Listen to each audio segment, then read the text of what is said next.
In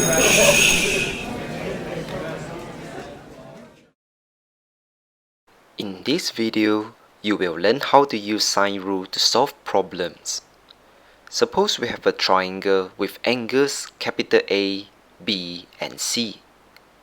Let the length of side opposite of angle A be small letter a. The length of side opposite of angle B be small letter b, while the length of side opposite of angle C be small letter c. According to the sine rule, the ratio of length of side A to sine angle A is equal to the ratio of length of side B to sine angle B, and is also equal to the ratio of length of side C to sine angle C. Let's look at the example. Suppose we have a triangle with angles 145 degrees.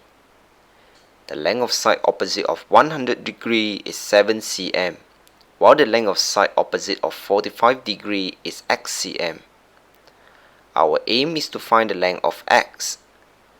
Using the sine rule, the ratio of x to sine 45 must be equal to the ratio of 7 to sine 100.